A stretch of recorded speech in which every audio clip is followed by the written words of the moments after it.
this is C&D Channel. I'm Chris. This is also Chris, and this is MMA for you. We're going to be doing our UFC Fight Night 36 post-fight analysis. As far as my picks go, I got 8 out of 12 correct. What did you think of this fight night? Overall I thought it was decent. It was entertaining. Nothing special. Obviously it's not a UFC. It's just, like, I guess a free fight. So overall entertaining, and some pretty good names. Machida, Jacare. Quick shout out Hughes Lounge. Yeah, and Rexy, where you at? I don't know. It was fun, watching this in the Olympics and the NBA All-Star Weekend all together. All the sports were pretty entertaining. Yeah. So yeah, man. As far as this card goes, I've been seeing some. One thing that this card taught me is that a lot of fight nights are gonna be like this. Prelims with a lot of mid to lower tier guys with maybe a couple of prospects sprinkled in there. Even main cards with some mediocre guys too. I mean, Takanori Sato, Musoke, Andrade, Andy Ogo, they're not great fighters by any stretch. And the fights themselves, I mean, same with like the last UFC, I mean, 2 finishes, so that means 10 decisions and 2 finishes. It's surprising, to say the least, how this is becoming. I don't know, it happens twice so far. Does that make it a pattern? Or is it just something with this card and the last card that makes it so like kind of like lackluster? There's a good word. Yeah. Mediocre fight night. Yeah, mediocre, lackluster. I mean, is it just? I wonder what it is, because we're getting a lot of decisions. And fights that aren't that fun to watch, though. That are just kind of like, eh. Fortunately, we had the Olympics to flip over to, and then we had the NBA All-Star Weekend, so kind of balance things out. But yeah, I mean. Well, okay, so outside of that, like just this card, like ignoring the other stuff we were watching. Yeah. It's just kind of a ho-hum affair. To be honest, when I go through the prelims, I'm just gonna like shoot through them like, hey, good. There's not even much to say here. All right, let's just do this. Yeah, okay, so Lyoto Machida beat Gegard Mousasi by unanimous decision. Thoughts? I enjoyed this fight. I was hoping Mousasi would be a little more aggressive, but I think overall Machida put up a good fight. A lot of good takedowns, good kicks to the head, kicks to the body. I don't know. I think Machida deserved to win that one. Oh, of course he deserved it. I mean, I thought that's a very obvious win. I think that Gegard Mousasi was hypnotized by the movement of Machida. Rarely would Machida just stand still in front of Mousasi. You got to see, it's a very nice fight. I like this fight, though. I was actually entertained by it. I liked it for its the technique used. But yeah, fun fight overall. I think Mousasi was just a bit hypnotized, a little too flat-footed, which isn't good against a guy that's constantly moving. As far as what this says about the who they fight next, I'm thinking Machida versus the winner of Belfort versus Weidman. There's no one else that I can see. I don't think you can really give Jacare the next shot.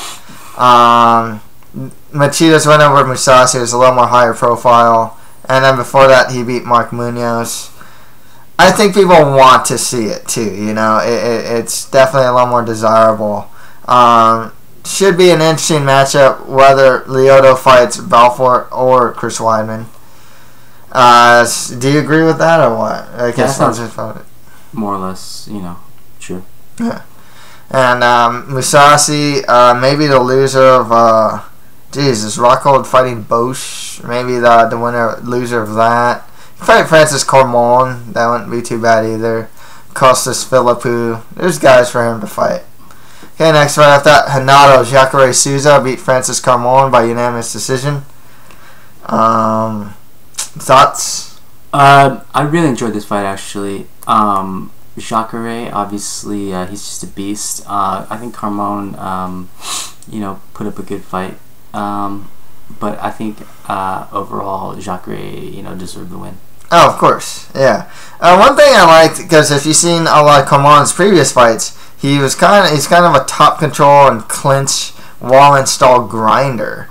He could not implement that style on Jacare. It just doesn't work. The guy's one of the best Brazilian Jiu-Jitsu practitioners in the world. Come on, he actually showed a little more sense of urgency. Opened up a little more with the striking. I think the announcer said it best though. The guy feints too much but doesn't throw enough. He has very low output. But I saw, especially on the second, he saw a lot more output than normal. I think he knew he needed to. But Jacare, man, when he takes you down, the guy's a monkey on your back. I mean, he was just on his back, man, and would not let go.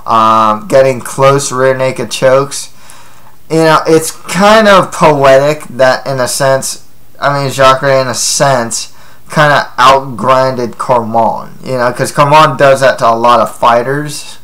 It's kind of nice to see Jacare kind of. He's going for more of the finish, but just kind of like doing that to Carmon. So, as far as who Jacare should fight next, the winner of Rockhold versus Bo should be cool. Who else is in middleweight right now? If you want to go with a loss, I know Jacare is not going to fight Machida because they're buddies. I think Jacare is just going to need like not one more fight. Jacare Bisbing actually wouldn't be too bad either. That's a good one too. With Carmon, loser, Bose versus Rockhold. Maybe a Mark Munoz. That'd be interesting too. Actually, I like that fight a lot. Mark Munoz, Carmon. So yeah, good fight. There's some good fights for Carmon. Next fight after that, Eric Silva defeated Takanori Sato by knockout in the first round. This fight was kind of a showcase fight for Eric Silva. He beats guys like Takanori Sato for breakfast. That's what he did. Yeah, it's kind of embarrassing. Yeah, I don't even know if Takanori Sato even got a strike in there. Eric Silva, like I said, he beats the Satos of the world, the Brennemans. Give him the winner of like Pyle versus Pyle versus Waldberger, Thompson versus Whitaker. Someone up there. Maybe a rematch against Donghyun Kim or John Hathaway. You're supposed to fight him one time. I know there's Hathaway fights Donghyun Kim. So it's still a good prospect. He's got all the tools, to be a good prospect. The only problem is he's just so reckless. But he keeps showing that he's a really strong fighter. So, just some more mid-level guys for Eric Silva. Next fight after that, Nicholas Musuke beat Viscardi Andrade by unanimous decision. Thoughts? I'm sorry to say, there's not really much to say about this card. Yeah, I don't know. It was an okay fight. I thought it was entertaining. Yeah, story of the fight, Andrade's getting the knockdown in the first round against Musuke. Musuke using his superior grappling and actually getting the better of the striking in the second and third rounds. He's a Swedish talent. Can definitely use him. I don't really see much prospect potential on him. He's a good fighter, solid. Should just fight more other mid-level welterweights. I will also say this with both these guys, man, welterweights are just getting bigger, man. These guys are big for the weight class. Andrade just more lower to mid-tier guys at the division. Are you gonna say something? No, just trying to read something. Good. Okay. Next right after that, Charles Oliveira got the only submission as he beat Andy Ogle by triangle choke in the 3rd round. Start of the fight was Andy Ogle. He always shows to be a very tough fighter and tough to finish. Even got the better of the striking exchanges at times. I will say, Charles Oliveira, great prospect, terrible stand-up defense. And it has cost them a lot. His ground game is beautiful. Off his back, on top. The way he would stick to Andy Ogle like glue on his back in the 1st round. Great stuff from him. He's still a really good prospect. What did you think about this fight? I thought this was one of the more entertaining fights. I had Charles Oliveira the whole time, so I'm glad he finished it off with a triangle choke. Yeah, nice. As far as Oliveira, who he's fighting next, he's finally back on the winning track. Don't give this guy top 10 guys. He's still developing. He's still young. That was one of the big problems. You gave him Jim Miller, Donald Cerrone, Cub Swanson, Frankie Edgar. Come on, dude. The guy's still a prospect. Fight some more mid to lower tier guys of the division. More mid, He still has stuff to work on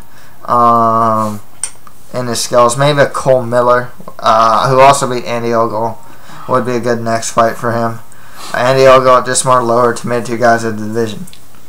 You didn't really see any of these prelims, huh? I didn't get a chance. I think I was watching like the All-Star, NBA All-Star stuff and some of the Olympic stuff. So yeah, man. If you want to stay, you can. If you want to bounce, you can too. Okay, Joe. You can just breeze through them real quick. Yeah, that's actually what I'm gonna do. Joe Proctor beat Cristiano Marcelo by unanimous decision. Started the fight. Proctor getting the better stand-up exchanges. Cristiano Marcelo should quite honestly be cut from the UFC. I hate seeing guys, I'm not the type of guy that revels in guys losing their job, but he has no role in the UFC.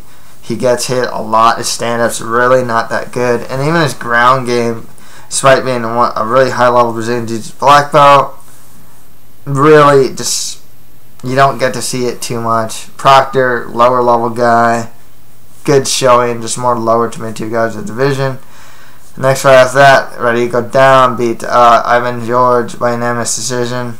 There's some fun ground stuff in here. Otherwise, I'm really surprised how well Rodrigo Dam is doing in the UFC. I remember Strikeforce, him losing to guys like Justin Wilcox and, of course, Gilbert Melendez. Both these guys are more lower to mid-tier guys of the UFC. Next right after that, Francisco Trinaldo beat Jesse Ronson by split decision. Jesse Ronson always gets a shaft for some reason because he fights big, hulking, Brazilian, top control grapplers / grinders. He fought Prazeres before this. Now, Master Anduba. What can I say? Trinaldo, he's a good gatekeeper type guy. Huge for the weight class.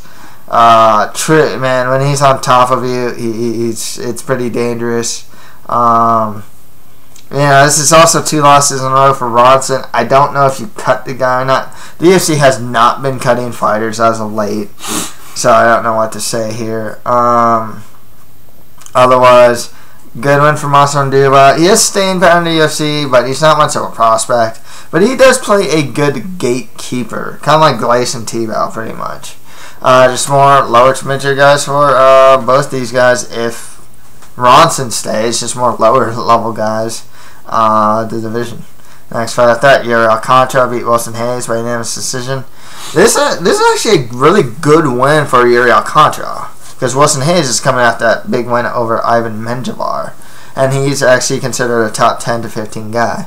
Hayes actually did good in the first round against Alcantara.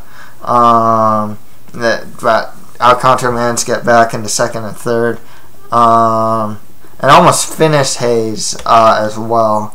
I always liked Yuri Alcantara. I think his ground game is really sneaky, and his stand-up is solid. He's real long too. did really well against Faber. You gotta say it, man. One of the only guys in Faber's like win streak before losing to Varel to go to decision with Faber. I mean, that's really strong, and even put him in trouble. So he's a lot better than a lot of, even though he doesn't have the greatest resume. Actually, he did knock out Ricardo Lamas as a lightweight in the WEC. So he does have some big names as well. But as far as Alcantara goes, how about give him like a Takeo Mizugaki next? Maybe a TJ Dillashaw too. He's a really good fighter. I would like to see Alcantara actually move up the ranks. You can even give him like an Alex Caceres if you want to give him a prospect. With Hayes, just more I'd say more mid-level guys. Hayes has been around for a while. Next fight after that, Felipe Arantes beat Maximo Blanco by unanimous decision. Oh, really? Yeah. Typical Maximo Blanco to do something to break the rules. I think he gave Arantes a really hard nut shot that got him a point deduction. He tends to get point deductions a lot in the UFC. I think they're probably going to cut Blanco at this point. The guy hasn't won in a while, and he's kind of just a head case. I've always liked Arantes though. This guy, solid stand-up, good ground game, good ground and pound. Dark horse prospect of a featherweight, to be perfectly honest with you. It's more lower to mid-tier guys for these guys. Next fight after that, Eldemar Alcantara beat Albert Tumanov by split decision. Didn't actually see this fight. I heard that Tumanov is mainly like a striker. From what I read, Alcantara did a lot more grappling. More lower to mid-tier guys for these guys. And finally, Zubair Tukhugov beat Douglas de Andrade by unanimous decision. Didn't get to see that fight actually. I've been hearing good stuff about Tukhugov. I've actually heard a lot of good stuff about de Andrade as well. They're both highly touted prospects. I'm curious to see. I'll probably go back and watch the fight to get an idea of what they bring to the table. I hear that both of them are actually pretty good prospects. So that's it for my UFC Fight Night 36 post-fight analysis. If you have any comments, just leave them below. You have any final words, my man? Not too much. There's what's the next fight coming up? There's Rousey versus McMahon, which you can watch in Q's Lounge, right? You could do that, and you should, I guess. And then also, Rashad just dropped out of the Cormier fight. I was really looking forward to watching Rashad and Cormier do battle, but it looks like Rashad's out due to an injury, so I guess we're gonna have to wait for that one. But Daniel Cormier now fights 4-0 Pat Cummins. So that's pretty much it for MMA for you. Thank you guys very much.